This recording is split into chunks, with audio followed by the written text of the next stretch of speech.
The Tennessee political story capturing the attention of the nation all starts right there. A protest by 3 Democrats in the well of the House. They broke rules of decorum and expressed frustration on the floor with the failure of their colleagues to consider tougher gun laws following a school shooting at a Nashville school that killed 6 people, including 3 9-year-olds. Good evening, and I hope you're watching this as well this morning on Sunday morning. That was the political crime. This graphic shows you the jury and the judges. Take note, 75 Republicans in the House, 24 Democrats. They make up the Tennessee House, 99. It is a supermajority, meaning Republicans have the power to pass or sink any bill as long as they stick together. Republican leaders decided 3 Democrats should face expulsion trials for their actions on the floor, and the Tennessee 3 was born. In less than 1 week, their lives changed. Lawmakers voted the 2 Justins out. Representative Johnson of Knoxville survived by 1 vote, but this week, both expelled lawmakers are back in. The decision to fill their interim seats fell to elected leaders in their districts near Nashville and Memphis, and both won unanimous support. One of the Tennessee 3 is with us this morning to break down what we have seen happen over the last 2 weeks. Again, it is Sunday morning, and we welcome to this broadcast Representative Gloria Johnson of District 90. It's great to have you with us, and I'm going to introduce our panel, and then we'll get to questions.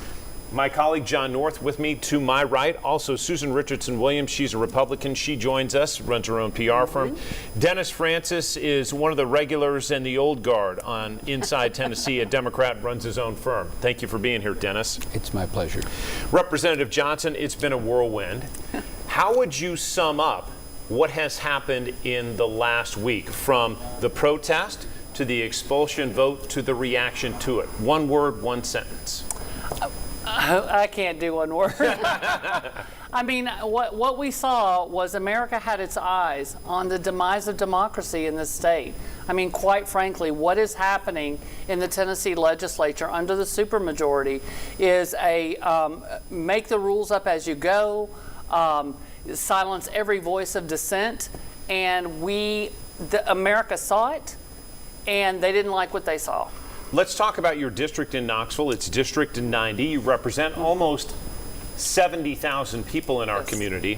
What have you heard from members of your district? Overwhelming support. There's no question, but overwhelmingly, almost every email, message, phone call, everything is overwhelmingly supportive. I have a few that didn't. I don't know if I've had one that expressed dismay from the district, however. They've come from other places in the state and across the country, but I have heard little and maybe nothing from my own district.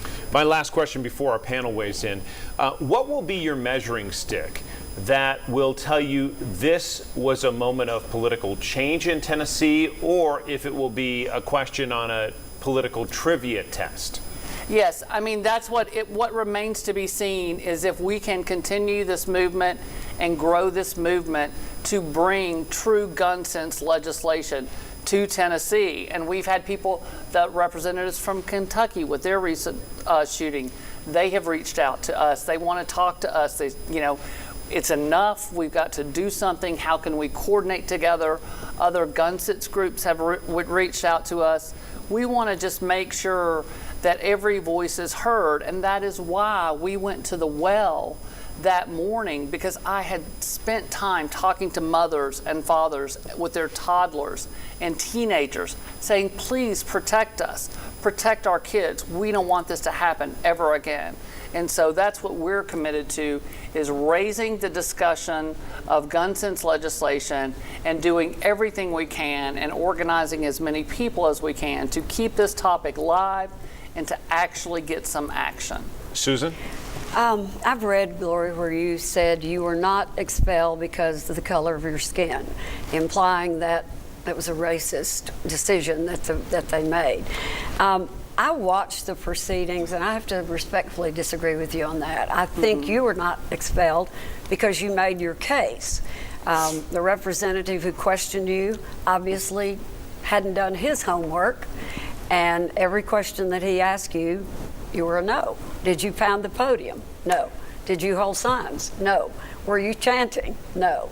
So I think what happened was there were at least 7 Republicans who listened and made the decision not to expel you. I think race had nothing to do with it. Now, does it look bad?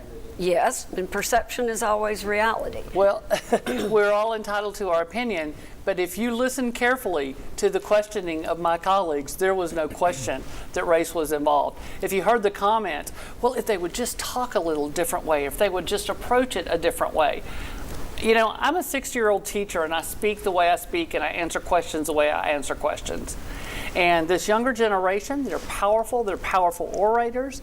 They were not going to back down. We did what we felt in our hearts was right, period. We broke House decorum. We broke that rule. We went to the well between bills without permission, and we started, one of my colleagues, I can't even remember who spoke first on the microphone, but after about 15 seconds on the microphone, the speaker cut the mic and called for a recess. Everything that happened was during recess. Everything else that happened was during recess. But when you hear the questionings and the way they approached those young men, it was different than mine. Now, mine was, they talked down to me, they were demeaning, all of that sort of thing. But there was no question that the language they used with those 2 young men was racially tinged. I watched it. I think we saw a different show, and I get that. What would you have done had you been Speaker and 3 Republicans had disrupted? I mean, it was disruptive. You will admit that, I think. Yeah. What would you have done? What would you think would be the appropriate punishment? I thought about that, and I thought about, as a teacher, you know, when you've got disruption in your classroom, what do you do? And I probably would have adjourned for an hour. That's probably what I did, so everybody would leave, that sort of thing. That's probably what I would have done. I would have adjourned for an hour, we would have had some discussions, and then we would have come back and finished business like we did. I mean, we literally were only up front. I don't know what the total of minutes was, maybe 6 minutes, something like that. And then we went to have a discussion with our leadership in the clerk's office. We came back and we finished the calendar. I can tell you there's some pretty heinous things that have gone on that floor, and also that have gone on in the body in the building where no one was punished in any shape or form. And so the idea that you're going to expel members who had been silenced all morning and not allowed or given the opportunity to recognize the thousands of people who were outside those doors, in the galleries, and also on Legislative Plaza, to say, we see you, we hear you, we understand, you're upset, you're concerned, and we want to listen and we want to do something. That's what we wanted to do. We've got to take a quick break on Inside Tennessee. Back with questions from Dennis and John when we return with Gloria Johnson.